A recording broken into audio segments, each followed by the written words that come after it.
Let's get into a different part of the interview, if you don't mind. So let's do it. Ah, there it is. Navitus Perfumes. How was that born? How did that come about? Oh, The company. amazing. Yeah. So I was contacted about a year and a half before the brand actually came to the market, which was in 2019, right? I can't believe it's been a couple of years now. And so I was contacted and I was asked, are you interested in launching this brand? And I said, I've never viewed myself as a perfumer. I don't have any knowledge of chemistry, but if I could function as a creative director, I would love that. Yeah. So I had an investor who was willing to take care of everything financially speaking, and I would be responsible for coming up with the name of the brand, coming up with the name of the fragrances, shortlisting the designs, the logo, the presentation, so on and so forth. So I really got my gears working and I came up with the idea for Navitus. The name of the brand was actually supposed to be something else, but then when we checked the trademark, there was actually a phonetic similarity to another brand that already existed. And so we're like, yeah, we probably don't want to go with that. So Navitus is the name that I came up with.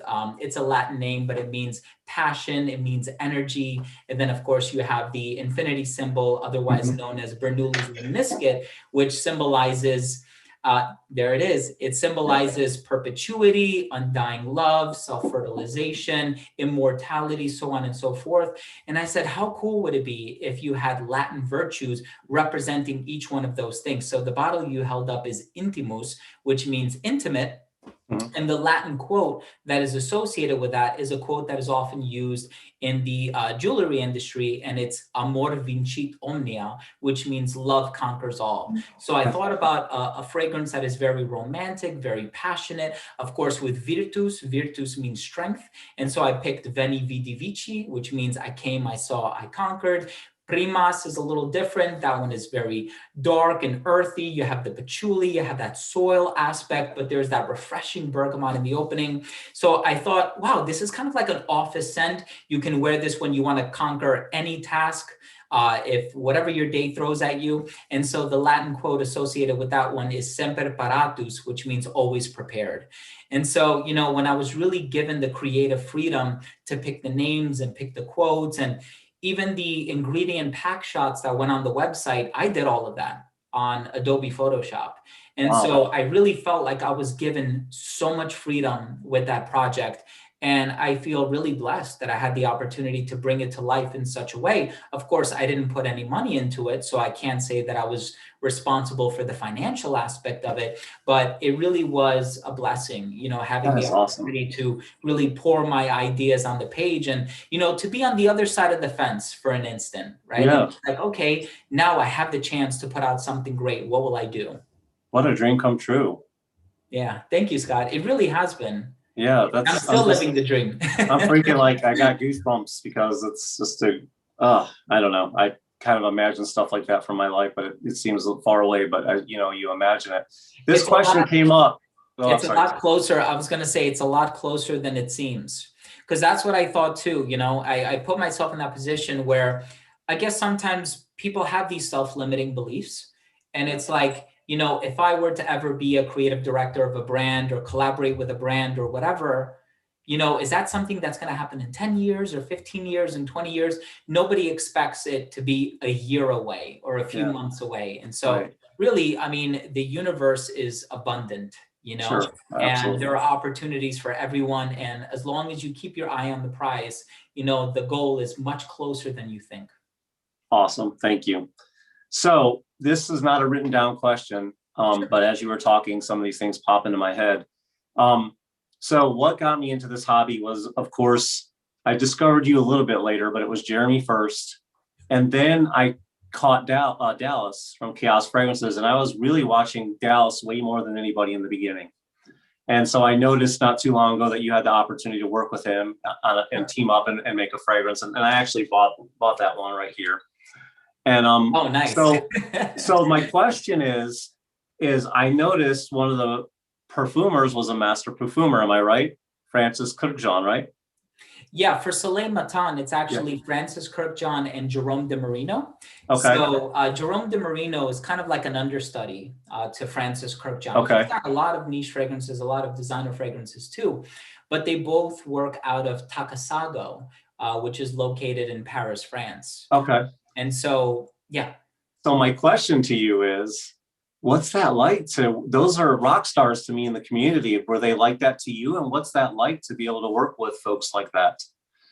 So I had the pleasure of meeting Francis Kirkjohn, I want to say in 2017 or 2018, whenever Baccarat Rouge came out. Yeah. Wow. So I actually met him at the Neiman Marcus. It's funny, you have Neiman Marcus behind you. I met him at the Neiman Marcus in Paramus, New Jersey, and he was doing a master class on Baccarat Rouge. And I attended the master class, and he was really humble, really down to earth.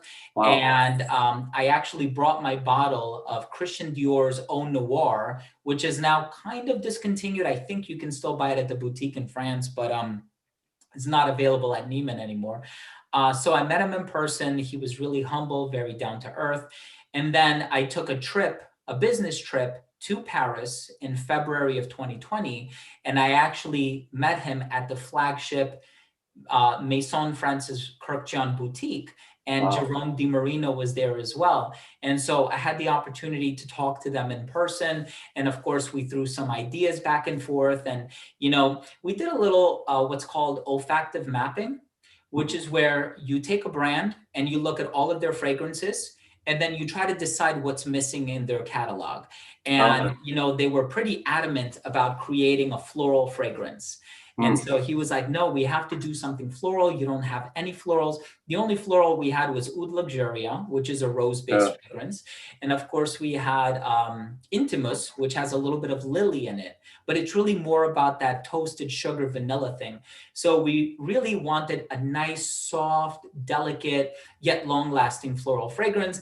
It turns out that that's not what we got with Soleil Matin. It was a very bright, cheerful, zesty, Mexican lime ginger sort of a fragrance, but we love it. We absolutely love it. And for that one, Dallas was the sole creative director. And so he wrote the brief. That was his idea. He brought it to life, and I couldn't be more happy with it. Actually, that one and Reb Nuit, which was actually my scent of the day yesterday. They're both incredible in my opinion. Sometimes I don't know if you ever do this, but I'm not as technical as you are as note breakdown. So sometimes when like somebody was asking me, a friend of mine who's in the fragrance community was asking me to describe the fragrance. And so I try to describe it in the simplest way possible by using my imagination, or the way a fragrance will transport you to another time and place, or give you this feeling. Yeah. And the first thing that came to my mind when he said, describe that fragrance, is Lionel Richie's song, Easy Like a Sunday Morning. And that's the line that came to me, because that thing just makes me think of, it's just so fresh and clean, and it kind of has this relaxing quality to it. For me, that it just made me think of an early Sunday morning when I'm by myself. It's peaceful, have a cup of coffee, you can hear the birds outside. And I don't know, that's the picture it painted for me when I wore it. So that's how I described it. But anyways, so you're meeting guys like Francis, and I don't know how many other people you've met. I don't know if you've met Roja or any of those other guys, but has there anybody of those people blown you away, that where you were so nervous or so excited, or not really? All of them, man. Like, it's blown me in terms of like being starstruck, right? Yeah. Every single one of them. In February of 2020, I also had the chance to meet Bertrand Duchaufour, who was like one of my favorite perfumers of all time. Like, being an owner of Jubilation 25 by Amouage and Incense Avignon by Comme des Garçons, those are like some of my favorite fragrances of all time.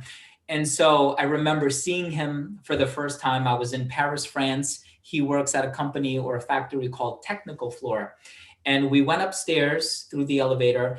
And I remember just seeing him open the door for me, and he's wearing like the big circular glasses. And I was like, oh, it's him. And I couldn't believe it. I was sitting across the room from Bertrand, and he's just talking to me like I'm like a friend of his. And I'm like, this is so unreal just to be in this position. And, of course, you mentioned Roja. I met Roja as well. I actually met him in New York when he was doing an event to promote a new fragrance that he launched at the time. And, I sat down, small little table. It was very intimate discussion, lasted about a half hour. And he actually took the time to sign my Elysium bottle. And, he was making like recommendations for me, but he's super cool. That's the one thing about people in this industry, perfumers, creative directors, they're all humble. They're all down to earth, and they will all take the time to talk to you, answer whatever questions you have. It's such an amazing community and industry. And so I feel blessed to be in this position. I really do. I've had one such occasion where I got to speak with Christian Petrovich on the telephone. Nice. I don't even know how it happened. I just kind of lucked into it, and it got set up, and I got to speak to him on the telephone, and we spoke for like 40 minutes, and I got off the phone, and I felt like my knees were going to buckle under me, but it was it was a fun experience. But that's awesome. Christian is amazing. Yeah, he's really cool. He's really cool and down to earth as well. What separates Navitus from other fragrance niche houses? What's that one thing? Yeah, that's a good question. I guess one could always get into like the technical aspects. And it's like, if you wanted to put out a brand that is inclusive of like the best that the industry has to offer, right? Like, let's say the highest quality raw materials in terms of the price per kilogram of the oil. If you're talking about, having the pressurized atomizers, the invisible stem inside the bottle, or a bottle that is very heavy, it's like 800 grams. So it's like all of that stuff was thought about. Like, we want something that is, and that bottle is super heavy. Yes, it is. I like it though. It just makes you feel like. I know. So for me, it's like, I think I tried to distance myself from that mentality that this is a competition. And I had that shift in mindset when I was talking to another creative director, Mo, from the brand Kajal. He is amazing. And I remember one day I've met him in person many times, but I was talking to him at Scent Explorer in November of 2019. And I will never forget what he said to me. He said, "Steven, there's always enough to go around. There's always enough to go around. This is not a competition. We are all in the same boat. This is one big family. There's always enough to go around." And so I think that's when I started to shift myself from the mindset of, oh, I want this product to be better than this product, or I wanted to have something that this brand doesn't have. But at the end of the day, it's like, listen, some of my favorite fragrances out there, like Molecule 01, doesn't have a cap. It's okay. That doesn't make it any less of a fragrance than, the most expensive amouage out there or something like that. So, one could say, oh, the presentation is beautiful. There are master perfumers who put their name to this fragrance. The reach on social media is pretty significant. But I really think at the end of the day, it's about the juice inside, and it's like, you can't make it better than anything else or worse than anything else just because of the subjectivity. And so I'll be honest with you, if you take two brands, there are some fragrances from this brand that I will love more than this brand. And there are some fragrances from the second brand that I will love more than fragrances from the first brand. So I think when it gets to that point where it's like, oh, you're trying to make one better than the other, the subjectivity comes into play, and it's like, it's going to be a personal experience for everybody who gets a chance to smell it. So ultimately, other people are the judge or the deciding factor as to what's good and what's not good, what clicks with them and what doesn't click. Thank you, Steven. Thank you for sharing. That's another gem you just dropped.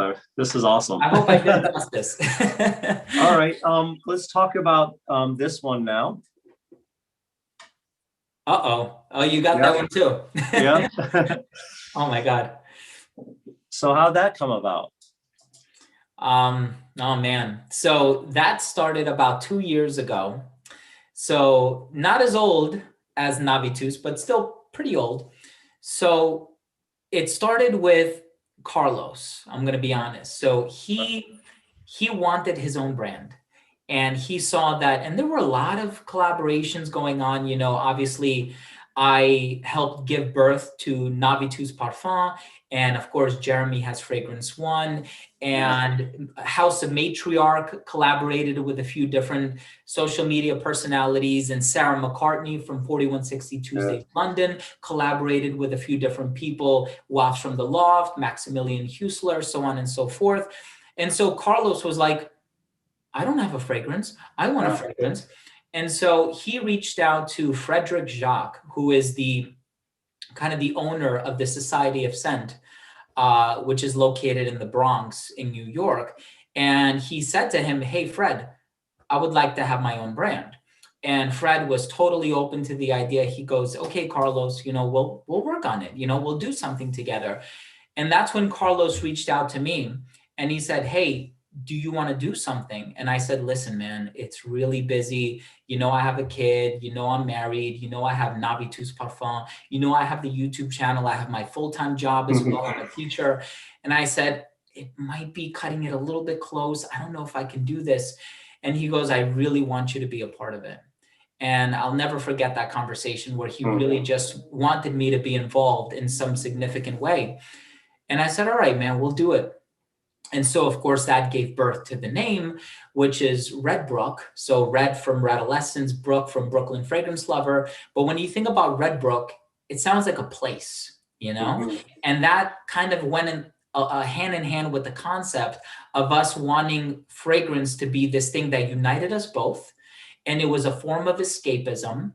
And it was this one thing where, even though Carlos and I, we were very different people, we couldn't be more different. He was very bright and exuberant and flamboyant and bubbly. And I was always kind of like the quiet one, introverted, a little bit more on the, polished side, if you will. But fragrance was the one thing that we did have in common.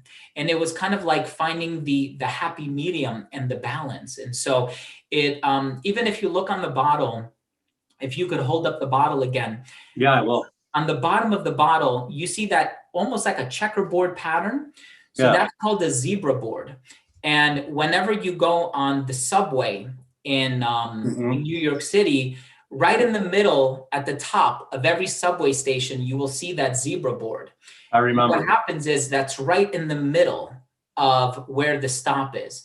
And so that was supposed to symbolize us coming halfway and meeting halfway in this project. Oh. And it's really cool because whenever you have, so the conductor of the train, who is all the way in the front of the train, one of the things that they had to do to promote alertness was to actually open their window and point at the zebra board. And, like conductors used to fall asleep and, the trains would not be lined up properly and whatever. So that was one of the things that they promoted in terms of retaining alertness. And so we tried to incorporate all of these different elements into the presentation. And it was really cool too, because you have Red and Brook, R and B. Coincidentally, those are also the same trains that you have to catch to go from my house to Carlos's house, the R train and the B train. Wow, which that's was serendipitous. Everything was like, we didn't even need to think about it. It was kind of like the universe gave it to us. They were like, this is how you got to do it. So it was really, although it's a project that took a very long time, it just felt effortless. It felt like, we're going to do this, we're going to do that. And then we thought about the train and we're like, well, we want to release a fragrance that is kind of like lesser known, something that's a bit underground, something. And then we're like, underground. It's like the train travels underground, right? Underground has that symbolism where it's like literally traveling underground like a train, but also underground in terms of it not being mainstream, not being commercial. So just everything about it was like you said, very serendipitous, very synchronistic. It's so good. And I know that he would be so proud, man. I mean, I don't know him. I'm not pretending I do, but I know it's so good. I sprayed it on my son today. He wanted me to spray it and I sprayed it on his wrist and he looked at me and I looked at him. I didn't even, he's a lot shorter than me and it already was coming to my nose that quick. And I was like, wow, that's good. And he's like, and he goes, my son goes, like that, because he thought it was so good. And so it is, it was just one spray on his wrist and it already filled up the room in a pleasant way, not not one of those ways where you feel sickly or cloying, so to speak. It's really vibrant and energetic for sure. And that's perfect for the city that never sleeps. That is right. That's right. Yeah. No, thank you for that. And like you said, you know, it's upsetting to me that he didn't get a chance to see it materialize. I mean, I do believe I'm a spiritual person. I also happen to be religious. So I do believe that he's seeing everything that's happening right now. But at the same time, like he did get to share it with people, you know, like he had a lot of really close friends and family members that, you know, he sprayed it on for them. And he was like, oh, this is going to be my fragrance. And you know, so it's kind of like he did get people's approval. And before he passed away, he did get a chance to see the presentation. Oh, good. And he smelled it and he knew what was coming, you know, Yeah. and it's just, you know, I suppose if we really wanted to, we could have released it a little bit sooner. But we were so dead set on releasing it on International Fragrance Day. Wow. It was March 21st. And his birthday was March 19th. So we were like, oh, we're going to celebrate that weekend. It's your birthday, the launch of the brand. And so, and a part of him, and this is, I guess, the part that makes me feel good, is he was very scared to release it. I can imagine. Very, very anxious. And I think a lot of it also had to do with, was it going to do well? Are people going to like the fragrance? And so he always had some apprehension, even though he loved the fragrance and he really believed in it. So I'm really happy that he didn't have to have that apprehension of, oh, is this going to do well? Yeah. Because, you know, it's very anxiety inducing. I can imagine. He's seeing the success of it right now. And that's what matters to me. It's amazing. Congratulations. And thank you, Scott. I know he'd be so proud. So I know. It's awesome. Well, man, you have so much going on. You're a busy man, but I'm proud of you, and you're very inspiring. Thank you. Thank you. Let's go ahead. I'll ask you a couple of fun questions, and we'll end it and let you get back to your family and get ready for your relaxing trip that you need. Do you have a favorite fragrance content creator that you like to watch at all? Oh man. That's what everybody says that I ask. Ross said that. Steve said that from Fragrance Fanatic. Every one of them were like, oh man. I'm gonna be honest with you, man. I watch a little bit of everyone. Yeah. I can't necessarily say that I have a favorite. I feel like everybody really brings something to the table. So as much as I would like to say, well, I like Hero, which is, you know, who's the guy that got me into this, or, you know, I think Mark has really comprehensive reviews. I think Ashton is very engaging. I love Timmy's editing. You know, I think his editing is really, really good.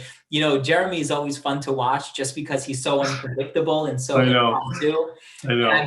I've met him in person a few times. And so, you know, like, I really don't want to leave anyone out. I understand. I admire everyone who, you know, turns on the camera and puts themselves out there, because it's not, you know, just as well as I do, it's not easy. And so everybody who does this, my hat's off to them. I really commend them. How about Dallas though, being 21 and everything he's doing? It's nuts. That kid knows how to use the law of attraction. He really does. He makes me not like myself. You know, I think about that. I'm like, when I was 21, what was I doing, right? I was still in school. I think he's still in school. At least I hope so. Yeah. I had a job that was paying like $400 a week. So nothing. You know, he's got things figured out. So it's great that he's able to do what he does, that he found one of his passions in life. It's fun to watch his videos though, too, the progression, how much he changed. That blows me away. But absolutely. Oh yeah.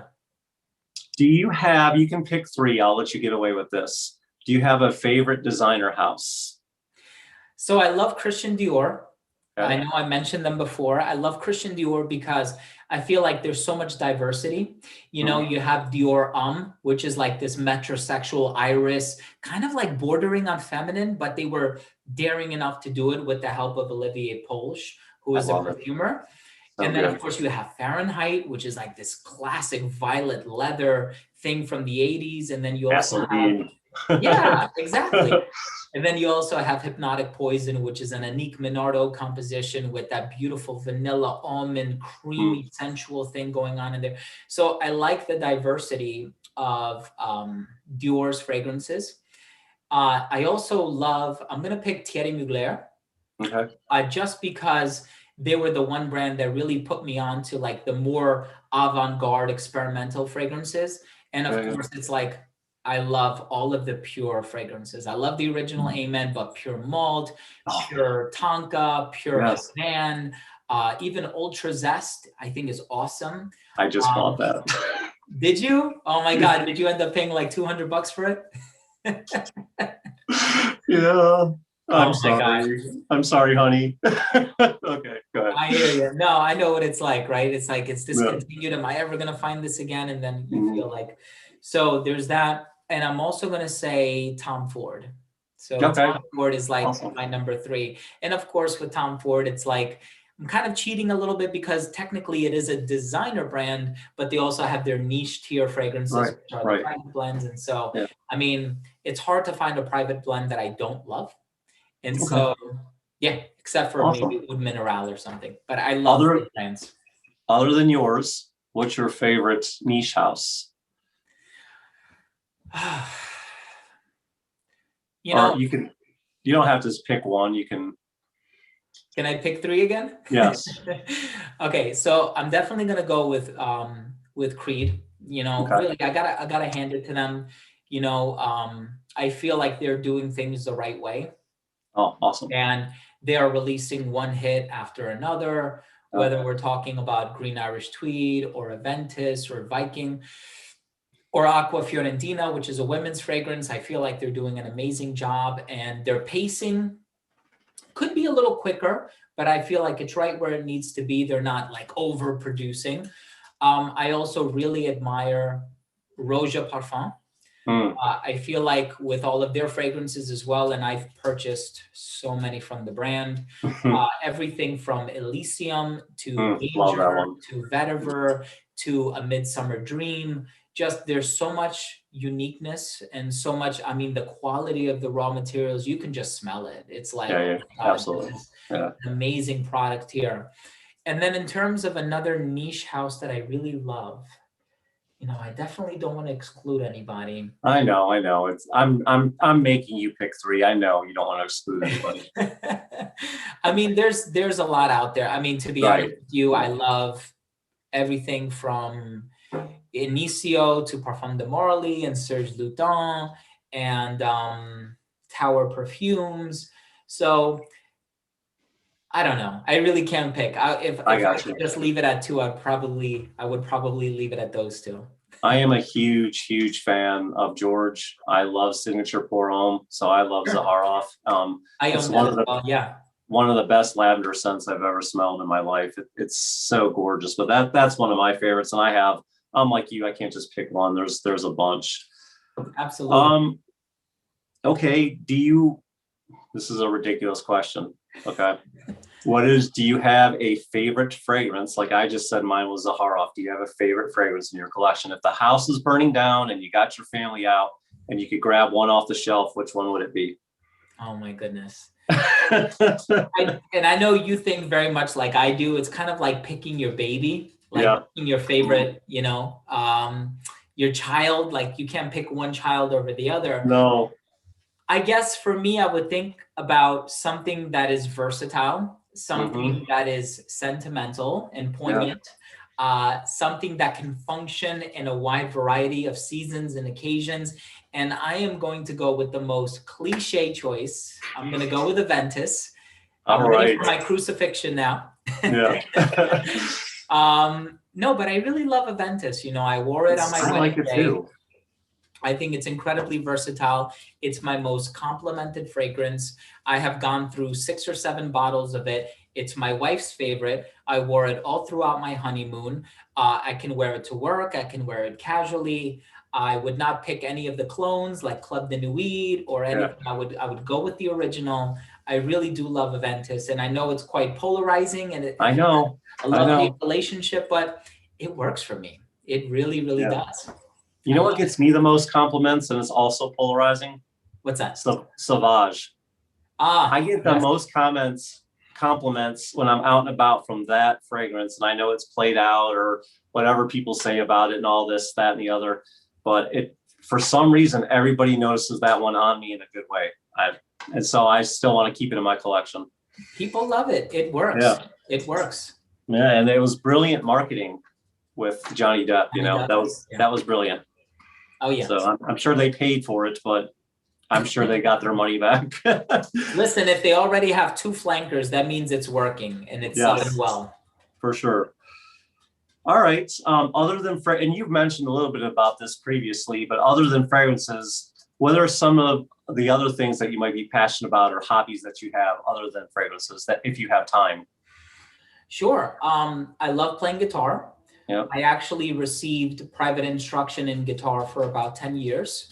So I'm really passionate about playing guitar, even though I'm more of like a campfire guitarist and I strum chords more often than I play wicked solos or anything like that. But I did play in a few different bands when I was younger. And That's so cool. I have my Epiphone Dove Pro here to the side. It's a beautiful guitar. So I love playing guitar. I also love bowling. I used to be part of a few leagues when I was younger. Okay. I was always part of I was also part of my high school's varsity team. We actually got 3rd place in state finals. Wow. I won 1st place in the King and Queen tournament at my high school. I never hit a perfect game though. The highest I got was a 279. A perfect game is a 300. But I got 9 strikes in a row. And then I hit 9 pins, picked up the spare on the 10th frame, closed it out with 2 more strikes. So it's like I messed up on 1 frame. I would have had a perfect game. But I love guitar. I love bowling. I'm also a bit of a gamer. I do have my PS4 here. I think, and I'm a completionist too. I have like 40 something platinum trophies on PlayStation. Another thing that people don't really know about me. I haven't played in like over a year now, it seems, but fragrance is at the top. It's at the top. Right. It's so amazing how many people I'm meeting doing this that play music, with Justin Copeland, playing jazz. And there was another smaller YouTuber I just did. And he also played the trumpet. And then I don't know if you saw a part of Dave Cali that I interviewed. He plays in a band as well. So it's amazing how many people are connected to the arts. Like Fragrance Fanatic Steve is an artist like me, and I like art. So many people are involved in some sort of art, outside of fragrances. It's kind of cool. Absolutely. I think, that is another thing that I kind of noticed. Kristen Capolino as well. She's a fantastic guitarist. So a lot of people are really into it. I liked your performance, and I have used it in a tribute. I liked your performance in Set Explorer. That was awesome. That was really cool. Thank you. Very touching. Much. Love the I've watched it a few times since then. So, okay. So you kind of answered this, but maybe you could come up with something original for the question. What's one thing people would be surprised to know about you? I know you just gave away a bunch, but is there anything else you think people would be surprised to know about you other than being a gamer, a bowler, playing guitar? That's a good one. So I think, I am probably one of the most introverted people you could meet. I would not guess that.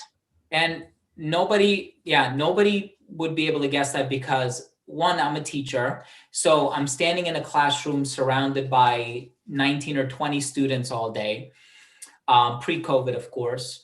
I'm also a YouTuber, and, I have the channel and, I get thousands of views a day or whatever.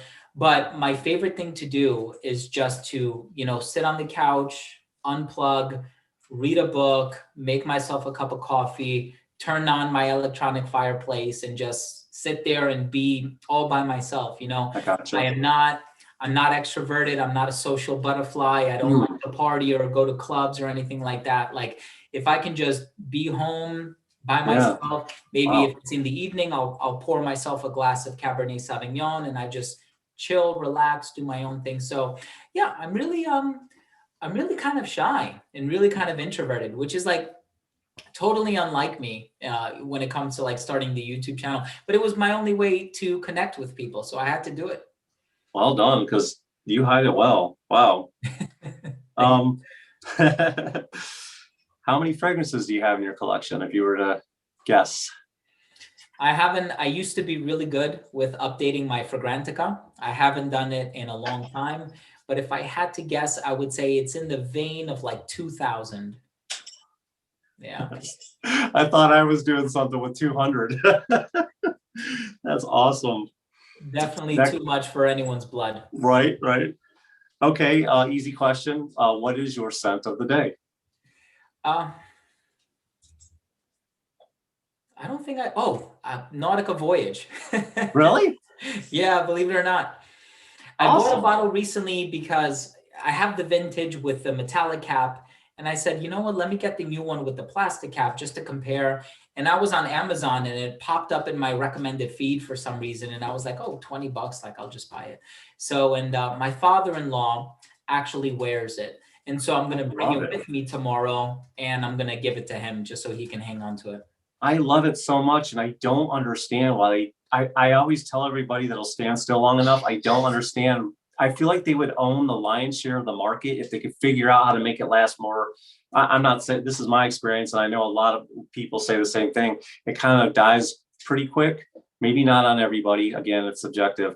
But if they could figure out, do they make an EDP of that, or why haven't they ever thought about that? Because that thing smells so good. And if they could figure out how to make it last, man, I feel like they would rake it in. I know, because the scent profile itself is so unique. But to be honest with you, they've done a few flankers, but I don't know if they've actually done like an EDP or a stronger version of it. I feel like they'd rake it in if they did, because how a Parfum concentrate of that would be awesome. And for me, because I love the scent. So totally. Anyway, that was a little tangent. Sorry. What's your favorite movie, Stephen? Oh man. I don't know. I don't really watch too many movies. No? Okay. Although I'm really into the horror genre, and of course, occasionally I love my comedies as well. Okay. Yeah, so hard to say that I have a favorite. Let me come back to that. I'm going to give it some thought because I don't want to just throw something out there. Did you watch the documentary, I think it was called Nose, about Dior Parfums? Oh, about Francois Demachy? Yeah. No, I didn't get a chance to, but it's again at the top of my list. It's on my list too, but I just keep forgetting about it because I'm busy making the content and being a dad and all that, and so I forget to get to it. Exactly. Okay, what is your favorite kind of music to listen to? I would probably say like pop or alternative. I definitely love my oldies as well. I listen to a lot of like Beatles and Sam Cooke. Awesome. Like I said, I used to play in a surf instrumental rock band. And so that's bands like The Ventures, The Shadows, Dick Dale is another popular guitarist. Awesome. More recently, I've been listening to, or not too recently, I've actually started listening to this band in like 2003. A lot of Death Cab for Cutie.